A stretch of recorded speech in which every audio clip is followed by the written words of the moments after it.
En Colombia, el reclutamiento forzado de menores de edad es una realidad brutal y desgarradora. En el contexto del conflicto armado, se estima que entre 8.000 y 11.000 niños y niñas fueron reclutados por diferentes grupos armados, incluidas las FARC, durante las décadas de violencia que azotaron al país, según datos recopilados por la Defensoría del Pueblo de Colombia y otras organizaciones humanitarias. Cuando comprendemos eso, cuando entendemos el lugar de la protección de los niños y las niñas que debe darse en cualquier contexto, pero sobre todo cuando estamos en el marco de un conflicto armado, suma un elemento muy importante y es una cultura de la protección de los niños y las niñas. Usualmente no está instalado en nuestra cultura, en nuestras comunidades, en la sociedad, incluso en las instituciones del Estado, sobre todo en gran parte de los funcionarios, en parte de los funcionarios que se tienen que encargar de la protección de los niños y las niñas, comprenderles en esa idea de que son sujetos de derecho y que cuando se ven en una situación como el reclutamiento, antes de llegar al reclutamiento como tal, se han convertido en víctimas de un contexto que es tal el nivel de empobrecimiento de las familias que hacen que la única opción para que el niño sobreviva y no muera de hambre en determinados momentos es que se vinculen a un grupo armado. Entonces, pasando desde esa crueldad, esos conflictos nos han enseñado a entender a los niños y las niñas preferiblemente y siempre como víctimas de un crimen. Y que si bien no se puede negar que su participación en los grupos armados, esa participación en la guerra, genera víctimas, sí, esa parte, sí cometen o se ven inmersos en las dinámicas propias de la confrontación y en esa medida van a generar violaciones a derechos. Hay un actor responsable previo al niño que lo tendría que asumir de manera directa. Que yo era una niña que estuve viviendo cosas que, mejor dicho, para mí son cosas aterradoras, aunque uno diga que no sentía miedo, pero ahorita digo, yo no sé cómo resistir todo eso. Entonces a veces venían como a adoctrinar, ¿no? Entonces en semanas venían, tenía que estar mamá, ciertas vecinas, cuando eran reuniones para mujeres, y ahí nos comentaban lo que es, por qué la causa. Más o menos nos explicaban así, pero yo le dejaba de que como que no iba a pasar nada, cuando ya eso se fue como que ya ellos empezaban a quedar la charla y usted, cuando se toma la decisión, pues uno piensa como que es lo que está pasando. Entonces ya empiezan como a venir alguien, como que uno empieza a ver a tipos guapos que son de allá, son guapos, y ellos, bueno, que cuando es que va a ir, mire que no sé qué, y ya un día mi mamá no estaba, llegaron y empezaron a disparar. La violencia familiar en regiones afectadas por el conflicto, como Lejanías Meta, propicia el reclutamiento de menores por grupos armados. A los 12 años, Karen tuvo que presenciar impotente cómo su madre empacaba sus pertenencias sin mostrar ningún rastro de tristeza cuando ella pedía ayuda sin querer partir. Con un profundo dolor, tuvo que separarse de su hermana 2 años menor que ella. En ese momento no intercambiaron palabras, solo se abrazaron, aferrándose a la esperanza de que ella regresaría, aunque sabían que era poco probable. Muchas veces regresó a su hogar y la respuesta que siempre encontraba de su madre era que no era su hogar, donde debía estar era con el Frente 28 de las FARC. Entonces, ese día en la mañana, entonces el comandante nos dijo, hoy vamos a hacer nuestro primer trabajo.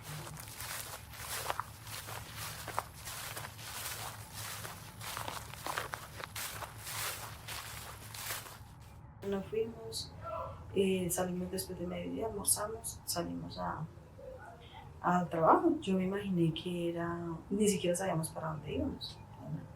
Llegamos allá y el señor nos ofreció tinto, nos mandó a sentar.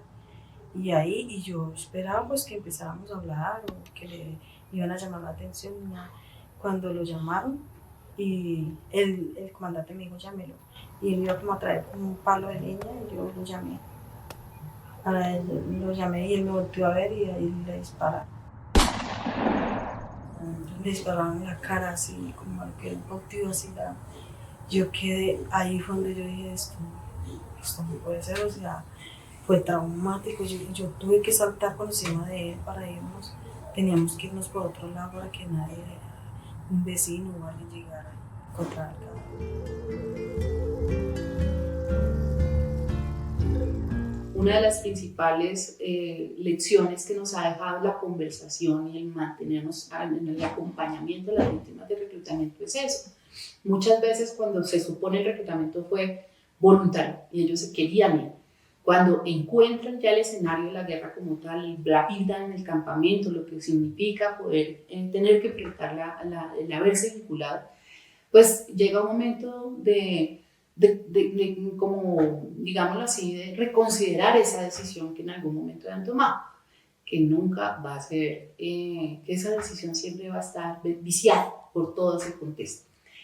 Y en esos casos, cuando ellos se ven inmersos ya en la situación, saben que como parte de las políticas de los grupos armados, el salirse implica perder muchas veces la vida. Hay amenazas sobre las familias, es decir, al niño se le dicen: si te vas, vamos a arremeter contra tu mamá, tu papá, tus hermanos sabemos dónde están, cómo es su dinámica, entonces escoge. Entonces, ¿te quedas aquí o matamos tu familia? Entonces, en ese escenario, pues, ¿cuál es la elección?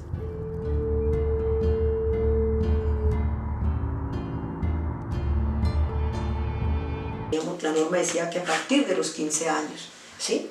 Eso está en el DIH, si no estoy mal, ¿sí?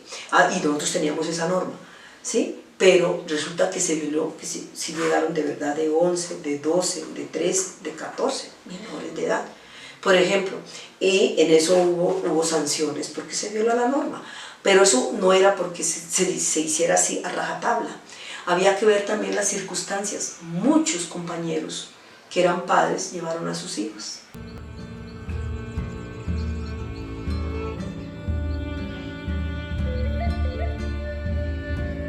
Pues las fuerzas especiales a uno nunca le dicen si hay o no hay menores de edad, ni cantidad casi de gente que haya, ni nada de eso. Solamente vamos por un blanco y la verdad no se sabe si hay menores. No, ellos siempre lo utilizan es como caña o como carnada prácticamente, para que ellos, como a ellos no les importa si sean o no sean neutralizados. Éramos 8 y bueno, la relación con mi mamá muy dura. Mi mamá siempre fue de esas mamás duras con los hijos, de golpes, mi papá también. Como que no querían a los hijos, yo lo veo así, porque a nosotros nos daban como que dormimos como animalitos, dormimos en una cama de madera sin colchón ni nada, sin unos plásticos, así dormíamos. Pues en sí ellos siempre son el primer anillo, digámoslo así, que son los primeros que ponen el pecho hacia el ejército, y ya ellos van, digamos, ellos cuentan que van basados por antigüedad, digámoslo así. Primero, como ellos son tan nuevos, van adelante, después van así sucesivamente por tiempo que lleven ellos allá. Yo particularmente en la guerrilla, y digo particular porque lo viví en la guerrilla, digo creo, a la idea que se formaran tres niños que su papá se vio obligado a llevarlos. ¿Por qué? Por seguimiento de los organismos de seguridad del Estado. Entonces su mamá se preocupó muchísimo, se asustó, le generó mucho temor, que siempre había un tipo detrás de los niños con gafas oscuras. Los niños siempre le decían: nos encontramos un señor con gafas oscuras en el broche, nos encontramos en el paso del río, nos lo encontramos en el paso de la quebradita, nos lo encontramos allá donde se abre el camino para donde don Jeremías. Siempre se encontraban un tipo que los estaba vigilando. Entonces su mamita se llenó de temor y ella prefirió que su papá se llevara a sus hijos para la guerrilla y los tuviese allá para evitar que de pronto el día de mañana desaparecieran, como muchas veces ocurrió con hijos de excombatientes, hijos desaparecidos que hoy no sabemos dónde están, quiénes los tienen, qué pasó con ellos.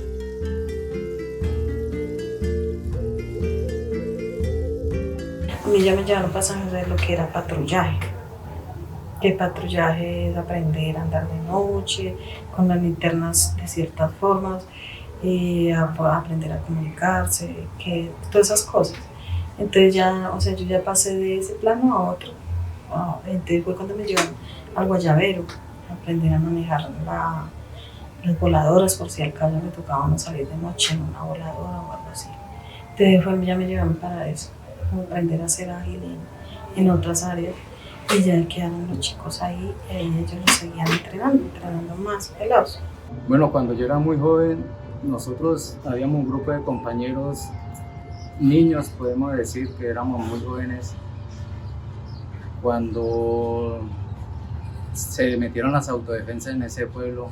Entonces nosotros, como éramos tan, digámoslo así, tan gamincito, algo así parecido, entonces a nosotros un comandante allá nos dijo que si no nos hacíamos, nos matábamos. Entonces yo decidí de irme y me fui para el ejército.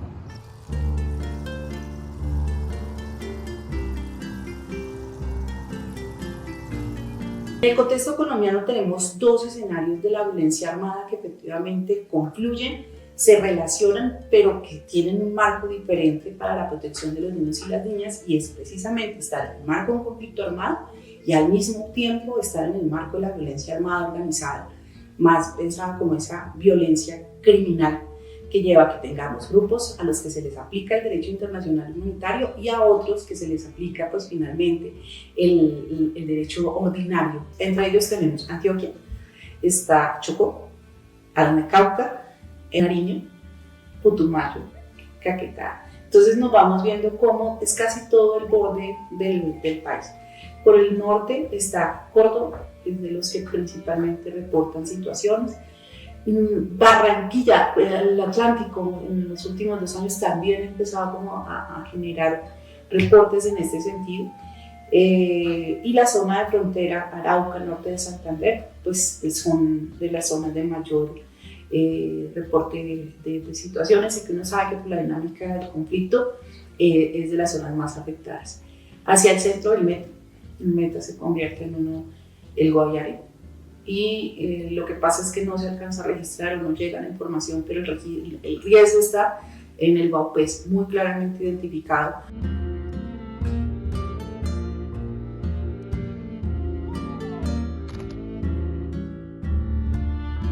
Tuvimos la oportunidad en la de Caete, cuando se hizo la operación, quedaron unos niños heridos, entonces nosotros los atendimos, les dimos los primeros auxilios. Entre los menores habían 3, entonces uno de ellos pues quedó mal herido y él murió allá, pero normal, se le prestaron los primeros auxilios, ya que el tiempo no se dio para sacarlo rápidamente, entonces él falleció allá.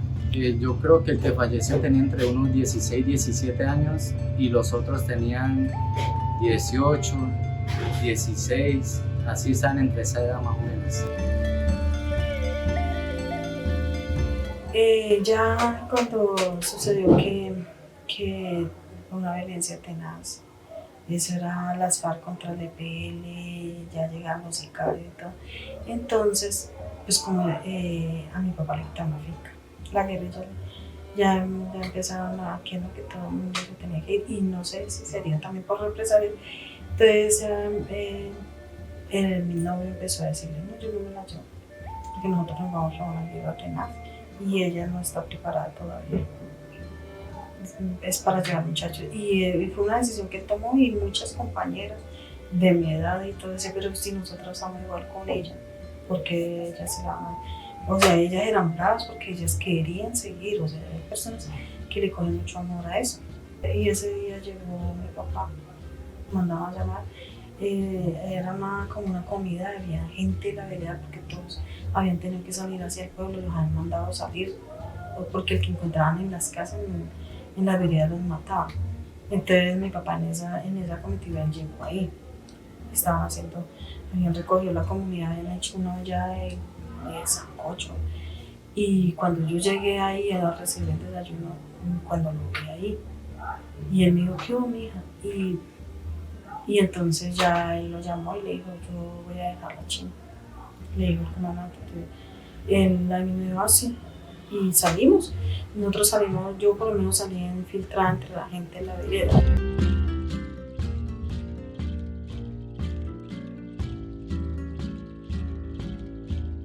Hay veces que las cosas más sencillas terminan siendo efectivas para disminuir el reclutamiento. Una de las cosas que nos decía una niña de 5 años era qué es la paz y qué es mantenerme por fuera de todo esto.